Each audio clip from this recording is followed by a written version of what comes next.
किशोरी जी की अनंत कृपा, महती अनुकंपा से जीव मात्र को मनुष्य योनि में जन्म लेने का सुसंयोग प्राप्त हुआ।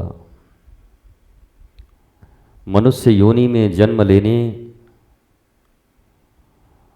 और जन्म लेकर मनुष्य की सार्थकता को उपलब्ध हो, स्वयं शांतम शाश्वतम अप्रमेय अनघम भगवान की अनंत गुण के अनुसार ही अपने जीवन को परिचालित करने का सौभाग्य जीव को गुरु कृपा, संत कृपा, शास्त्र कृपा से और विवेक के द्वारा प्राप्त हुआ है। जीव माया के बस में रहता है, माया ईश्वर के बस में रहती है। महात्मा माया के पार होकर जीव को भी निहारते रहते हैं, उसकी दुर्दशा को देखते रहते हैं और भगवान की ओर देखकर उनकी आराधना कर बार बार उन्हें उन जीवों के ऊपर कृपा करने के लिए पुकारते हैं। रामकृष्ण परमहंस कहा करते कि जीवन में सबसे बड़ी विघ्न है वो कामिनी, कांचन, कीर्ति, ये सब बहुत बड़े विघ्न हैं जीवन में, जो मनुष्य को अपने सार्थक जीवन को जीने से रोककर दुख भरा नरक युक्त जीवन जीने पर प्रेरित कर देते हैं। कितने दुख की बात है कि हम सब ईश्वर की संतान हैं। ईश्वर की संतान सुदामा जी भी थे और वो धन से हीन थे, पर उनके जीवन में कोई ग्लानि नहीं थी। कोई दूसरा ऐसा फिर पैदा नहीं हुआ इस पृथ्वी पर। हम कितने हीन हैं, थोड़े से धन के अभाव में, थोड़े से सुख और सुविधा के अभाव में इस मानवीय जीवन के श्रेष्ठ उपलब्धि को नकारते और धिक्कारते जाते हैं। मनुष्य को प्रतिपल सजग और सावधान रहकर ही मनुष्यता उपलब्ध हो सकती है। सड़कों पर आपने देखा होगा, लिखा है सावधानी हटी दुर्घटना घटी। और हमारी तो सावधानी कभी कभी आती है जीवन में। कोई मरा जाए तो हम बड़े ज्ञानी हो जाते हैं, क्या लेके आया था, क्या लेके जाएगा, पर 24 घंटे उसी गोरख धंधे में लगे रहते हैं कि क्या आ जाए और क्या ले जाएं।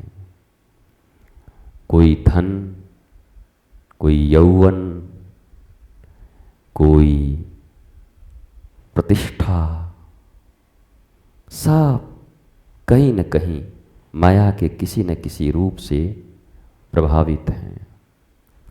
माया के रूप से प्रभावित होने वाले जीव कभी भी प्रभु भावित नहीं हो सकते। जीवन में दो ही चीजें हैं, भाव और अभाव। आपके जीवन में अगर सर्वदा अभाव है तो आप कम से कम धार्मिक होने का दंभ छोड़ दीजिए। आध्यात्मिक घोषणा कर दीजिए, मैं भिखारी हूं, दरिद्र हूं, दुखी हूं, दीन हूं, हीन हूं, किसी तरीके से जीवन अपना चलाना चाहता हूं, पशु योनि की तरह। पर धर्मयुक्त वस्त्र, धर्म प्रधान स्थान पर निवास, धर्म प्रधान कहलाने की लोगों के द्वारा उत्सुकता, अभिप्सा, आकांक्षा, लिप्सा और जीवन पूर्ण अभाव में, दरिद्री में, दुख में, पीड़ा में। ये दो तरह का जीवन है। ऐसे लोग कभी जीते जी सुख, चैन, शांति नहीं पा सकते, इसलिए वो क्षणिक सुख खोजते हैं। कोई निंदा में, कोई शत्रुता में, कोई मंथरा में, कोई कैकई की तरह, कोई लूट की तरह। ये छोटे छोटे सुख ढूंढते हैं, क्योंकि बड़े सुख से ये वंचित हो गए।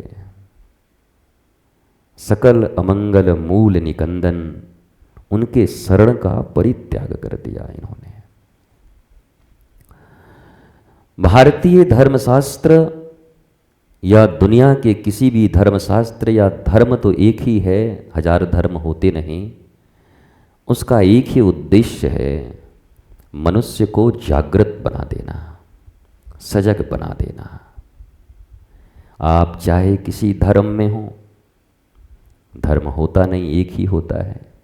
किसी मत में हो, पंथ में हो, किसी गुरु के पास हो, किसी देवता का अवलंबन करके बैठे हों, लेकिन जब तक आप जागृत नहीं होते, चेतना संपन्न नहीं होते, तब तक आपकी ये गिरी हुई चेतना, निम्न चेतना सदा अभाव, क्लेश, दुख, दारिद्र और इनके कारण उत्पन्न प्रतिदिन होने वाले अनगिनत पापों में आपको लिप्त रखेंगे। पाप का अर्थ क्या है? जो मनुष्य को ताप देता है। ताप मतलब उष्णता, गर्मी, दुख, उसी को पाप। कोई ऐसी चीज नहीं है और ये पाप हो गया। पाप वही है जो तुमको क्लेश दे रहा है, दुख दे रहा है, विचलित करके रखा है तुमको।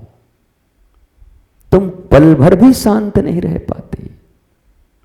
और उस शांति का उपाय आप बाहर से ढूंढते हैं।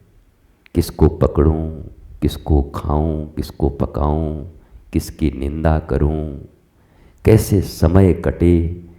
समय नहीं कटेगा, समय तुमको काटेगा।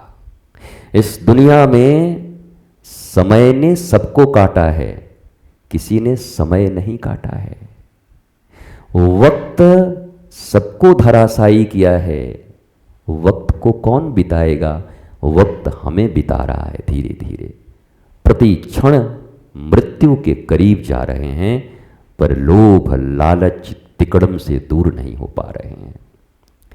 और वो प्रतिदिन जैसे कोई उधार लेता रहे, पूर्व में जैसे महाजन से लेते थे, बरसों बरस तक पीढ़ी दर पीढ़ी भरते रहते थे, ब्याज समाप्त ही नहीं होता था। 5-5 पीढ़ियां गुजर जाती थी गांवों में, पर महाजन का ब्याज भी नहीं पूरा होता था। मूलधन की कौन बात करे। हम भी प्रत्येक दिन अपने दुखों से मुक्त होने के लिए गलत राह का चुनाव करते हैं, और वो राह क्या है? महाजन के यहां से लिया हुआ और उधार और ऋण और बढ़ता हुआ और ब्याज। और इस ब्याज को चुकाने की भी क्षमता हमारे पास नहीं है। मूलधन की बात छोड़ो, ब्याज भी चुकता नहीं कर पाओगे। अब बताओ तुम श्रेष्ठ कैसे बनोगे? आत्महत्या किसे कहते हैं? जीते जी अपने आत्मा, अपनी जमीर को भौतिक वस्तुओं के कारण, भौतिक रिश्तों के कारण, शरीर के सुख के कारण को मार देने का नाम ही आत्महत्या है।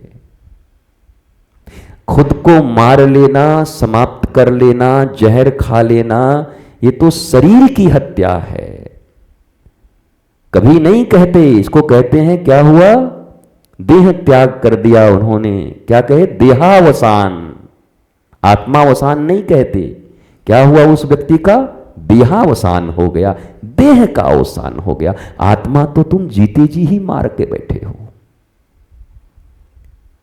मरने के बाद आत्मा ही रहती है, शरीर नहीं रहता। और जीते जी शरीर रहता है, आत्मा नहीं रहती कितनों के पास। आत्महीन जीवन जीना, आत्मविहीन जीवन जीना, ऐसे ही मनुष्यों को लोग कहते हैं कि जिंदा लाश है ये, क्योंकि जिंदा भी है। और जिस कारण ये शरीर मिला है, शरीर माध्यम खलु धर्म साधनम, शास्त्र कह रहा है ये शरीर माध्यम है। किस लिए? बोला धर्म का साधन कर लो, इसके लिए। पर हमने अपनी आत्महत्या कर ली। बैठे हुए इस संसार में जितने भी जीव हैं मायाधीन, उन सबको आप आत्महत्या किया हुआ मनुष्य मानो। लोग कहते हैं ना suicide bomber, suicide bomb terrorist, हम सब वही हैं। परमात्मा ने हमें यह शरीर दिया आत्मोन्नयन के लिए। हमने आत्मा मार डाली और शरीर का पोषण करते रहे, अन्य का शोषण करते रहे। न शरीर सुखी हुआ, माया मुई न मन मुआ, मरी मरी गया शरीर। कई बार ये शरीर मरा, पर माया भी न मुई और मन भी न मुआ। इसलिए हम सब इतनी दूर घरों से वृंदावन आए हैं।